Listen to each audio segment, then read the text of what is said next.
T'es-tu déjà demandé récemment pourquoi les voitures hybrides gagnent du terrain et même surpassent les voitures entièrement électriques dans les préférences de nombreux consommateurs? Reste avec nous, car dans cette vidéo, nous allons déchiffrer les raisons derrière ce phénomène qui, à première vue, pourrait sembler contradictoire. En entendant parler de l'avenir de la mobilité durable, la plupart des gens pensent aux véhicules électriques. Mais la réalité du marché nous montre que les hybrides ont des avantages importants qui font la différence dans le paysage automobile actuel. Les voitures électriques ont été promues pendant des années comme la solution définitive à la pollution et au coût des combustibles fossiles. Si tu regardes les titres, les annonces et la rhétorique des grandes entreprises du secteur, on pourrait penser que nous devrions tous déjà conduire des véhicules. Cependant, le consommateur moyen, confronté à la réalité du quotidien, se tourne vers les hybrides. 100% électriques. Cependant, le consommateur moyen, confronté à la réalité du quotidien, se tourne vers les hybrides. Ces véhicules sont à mi-chemin entre le passé, basé sur la combustion interne, et l'avenir entièrement électrique. Pourquoi cela se produit-il? Pourquoi quelqu'un ayant une conscience écologique et désireux d'économiser sur le carburant choisirait-il un hybride plutôt qu'une voiture entièrement électrique? Numéro 1. L'essor des véhicules électriques et la promesse non tenue. On a entendu pendant des années que les voitures électriques seraient la réponse à de nombreux problèmes du transport moderne. La pollution de l'air, la dépendance au pétrole, le bruit dans les villes et l'entretien coûteux. Les fabricants. Les gouvernements et les défenseurs du développement durable ont fortement soutenu cette vision, en faisant pression pour que des réglementations et des incitations fiscales soient mises en place pour encourager davantage de personnes à adopter la mobilité électrique. Mais, si les électriques sont si bons, pourquoi n'ont-ils pas décollé au rythme que beaucoup espéraient? L'idée de départ était qu'à mesure que les batteries deviendraient moins chères et plus performantes et que les stations de recharge se multiplieraient, le marché serait inondé de véhicules électriques. Cette vision incluait une forte réduction des émissions de CO et d'autres polluants. Moins de bruit dans les rues et un avenir où les voitures ne dépendent plus de l'essence. Bien que des progrès aient été réalisés dans de nombreuses régions, la réalité est que le nombre de véhicules purement électriques reste faible par rapport au parc automobile total. L'un des principaux obstacles est le manque d'infrastructures de recharge adéquates. Pour qu'une voiture électrique soit vraiment pratique, les utilisateurs doivent être certains qu'ils pourront recharger leur véhicule sans problème, aussi bien à la maison que sur la route. Sans un réseau fiable et étendu de bornes de recharge rapide, la voiture électrique devient une option risquée, surtout pour les longs trajets ou quand on n'a pas de garage avec une prise électrique. Dans de nombreux pays, l'infrastructure publique, c'est encore à ses débuts, ce qui nourrit l'anxiété des acheteurs et freine l'adoption massive. Un autre défi a été le temps que prennent les batteries pour se recharger. Bien qu'il existe des chargeurs rapides, ils ne rivalisent pas encore avec la rapidité de remplir un réservoir d'essence en quelques minutes. Cela implique que les utilisateurs doivent mieux planifier leurs itinéraires. Horaires et temps d'arrêt, quelque chose que beaucoup ne sont pas prêts à faire. La vie moderne exige de l'immédiateté, et c'est là que les voitures électriques perdent quelques points. Bien qu'il existe des marchés où le gouvernement subventionne l'achat de voitures électriques, ces incitations ne sont pas toujours permanentes ou uniformes. Quand la demande augmente ou que la conjoncture politique change, les subventions peuvent être réduites ou disparaître, ce qui impacte le prix final pour le consommateur. De plus, la production de batteries, qui est l'un des composants les plus coûteux, n'a pas encore atteint une économie d'échelle suffisante pour faire baisser le prix à des niveaux comparables à ceux d'une voiture conventionnelle. Numéro 2. L'attrait des hybrides. Flexibilité et autonomie. C'est ce qui pousse le consommateur à s'intéresser aux voitures hybrides. Avec un regard favorable, même au-dessus des électriques pures. La réponse se trouve dans leur nature hybride. En combinant un moteur à combustion interne avec un moteur électrique, cela offre le meilleur des deux mondes et atténue les craintes courantes liées à la mobilité électrique pure. Les véhicules hybrides fonctionnent comme une sorte de point intermédiaire. Pour ceux qui ne se sentent pas encore prêts à faire le saut vers un véhicule entièrement électrique, l'hybride est une option attrayante. Cela leur permet de se familiariser avec la conduite silencieuse, l'économie de carburant et la réduction des émissions, sans renoncer à la certitude d'avoir un moteur à essence qui soutient l'autonomie du véhicule. Cette transition en douceur aide de nombreux conducteurs à gagner confiance dans les nouvelles technologies. Une des plus grandes craintes des potentiels acheteurs de véhicules électriques est ce qu'on appelle l'anxiété d'autonomie. Il s'agit de la préoccupation de se retrouver à court d'énergie en plein voyage, loin d'une station de recharge. Avec un hybride, ce problème disparaît pratiquement, car le moteur à essence entre en jeu lorsque la batterie est à plat, permettant de continuer à conduire sans encombre. De cette manière, l'utilisateur ne dépend pas d'un réseau de recharge étendu et peut utiliser le véhicule de manière similaire à une voiture traditionnelle, avec l'avantage d'une consommation de carburant beaucoup plus faible. Bien que la mobilité électrique dépende en grande partie d'une infrastructure de recharge solide, les hybrides peuvent parfaitement fonctionner dans le contexte actuel, où les stations-service restent la norme. L'utilisateur n'a pas besoin de modifier ses habitudes de manière radicale.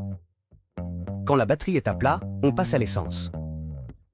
Cela rend l'hybride facile à adopter, même sur des marchés où l'infrastructure de recharge électrique est presque inexistante. Bien que les hybrides restent plus chers que les voitures conventionnelles, ils sont souvent plus économiques que de nombreux modèles électriques. De plus, comme leurs batteries sont plus petites et ne nécessitent pas la même complexité technologique, leur entretien peut être moins coûteux.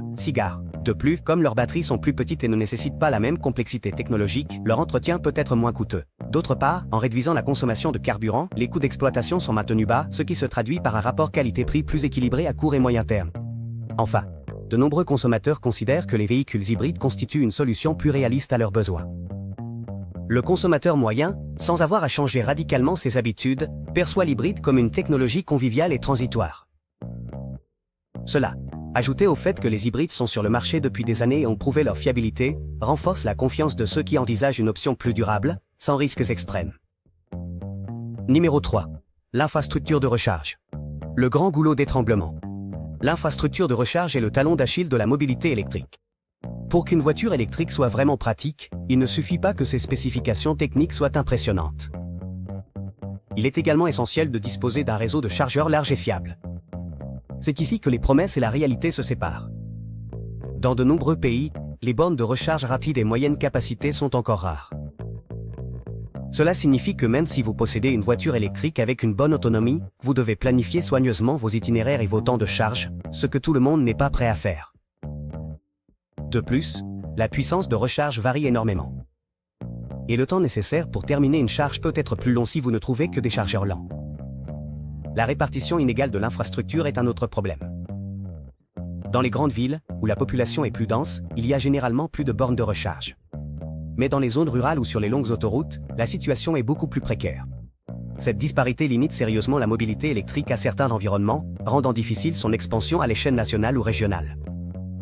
Pour de nombreux acheteurs potentiels, l'idée de ne pas pouvoir s'éloigner des grandes villes sans risquer de se retrouver bloqué. C'est un facteur décisif contre. Pour que la mobilité électrique décolle, il faut un investissement massif dans l'infrastructure, tant publique que privée. Les gouvernements jouent un rôle crucial. Ils doivent offrir des incitations, des facilités et des réglementations claires qui favorisent le développement de points de recharge. Cependant, la bureaucratie, le manque de coordination et la résistance de certains secteurs retardent l'expansion de ces réseaux. Jusqu'à ce qu'il y ait une infrastructure aussi omniprésente que les stations-service, les utilisateurs continueront à voir les voitures électriques avec méfiance. C'est ici que les hybrides brillent. Leur capacité à fonctionner à l'essence lorsque la batterie est à plat les rend immunisés aux problèmes actuels de l'infrastructure de recharge. Pendant ce temps, un conducteur de voiture électrique doit s'inquiéter de trouver un point de recharge et d'attendre le temps nécessaire pour compléter la recharge. Le propriétaire d'un hybride peut simplement s'arrêter dans une station-service classique. Ce facteur d'indépendance et de sécurité est crucial dans la décision d'achat. Même si nous espérons tous que les infrastructures s'amélioreront avec le temps, et ce sera probablement le cas, le consommateur d'aujourd'hui a des besoins immédiats. Tout le monde ne peut pas se permettre d'attendre que le réseau de recharge électrique se développe pour devenir omniprésent. Les hybrides deviennent alors la meilleure solution pour le moment. Ils offrent des économies de carburant, une réduction des émissions et un pas vers l'électromobilité, sans obliger l'utilisateur à dépendre d'une infrastructure. Même en phase de croissance numéro 4, la technologie des batteries et son impact sur les véhicules électriques, les batteries représentent le cœur de la mobilité électrique. C'est le composant le plus cher et le plus délicat, il détermine l'autonomie, le temps de charge et une grande partie du coût total du véhicule.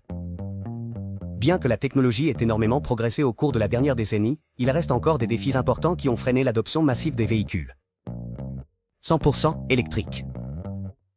Bien que la capacité des batteries lithium-ion ait été améliorée, l'autonomie de nombreux véhicules électriques reste une question sensible.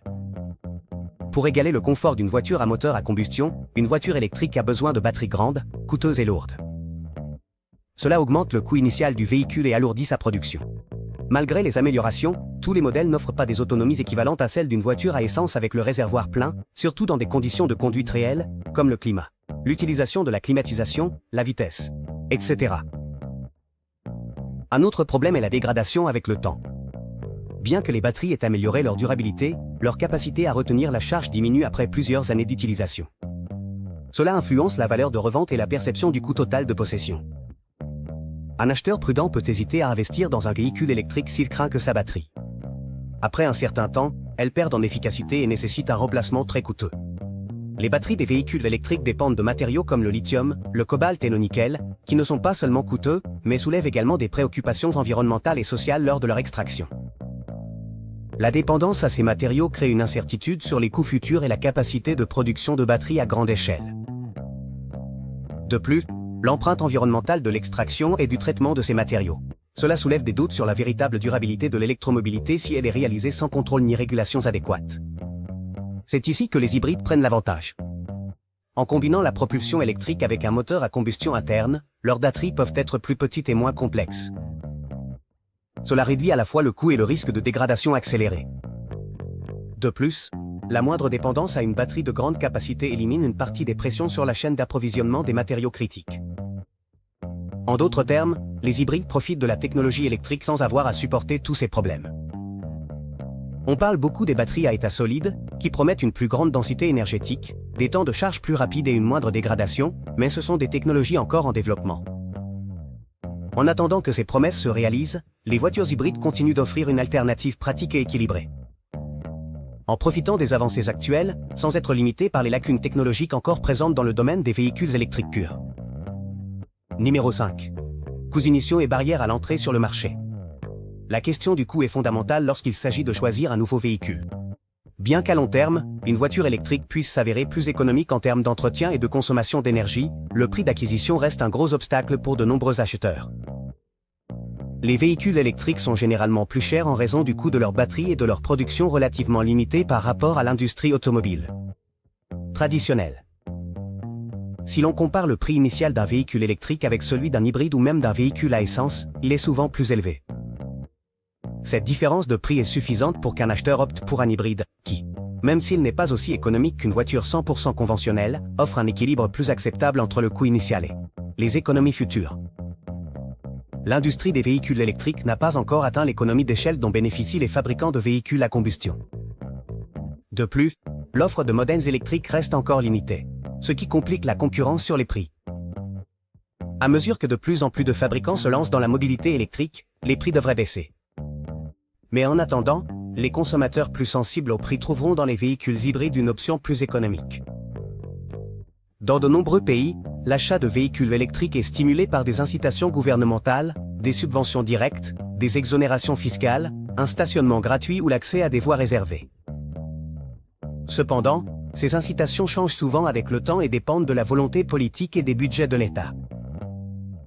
Lorsqu'un acheteur ne peut pas compter sur la pérennité de ces avantages, l'attrait économique de l'électrique peut s'estomper, ce qui accroît l'incertitude. Bien que les voitures électriques comportent moins de pièces mobiles et nécessitent théoriquement moins d'entretien, le coût de réparation ou de remplacement de composants complexes, tels que les batteries, reste élevé. Les hybrides, en ayant des systèmes de combustion connus combinés à la partie électrique, ont une plus grande disponibilité de pièces de rechange et de techniciens formés, ce qui, au moins pour l'instant, réduit l'incertitude dans le domaine de la maintenance. Tant que les véhicules électriques ne parviendront pas à réduire leurs coûts de fabrication et à augmenter leur autonomie, les hybrides continueront d'être l'option la plus logique pour de nombreux acheteurs. Ces véhicules combinent d'importantes économies de carburant avec un coût initial inférieur à celui de la plupart des véhicules électriques, tout en offrant une plus grande tranquillité d'esprit en termes d'autonomie et d'entretien. C'est pourquoi il n'est pas surprenant que les hybrides surpassent les électriques, du moins à ce stade. En attendant, nous espérons que la technologie et les prix des électriques s'équilibreront avec les attentes du marché. Ainsi, la question économique renforce la position avantageuse des hybrides sur le marché mondial.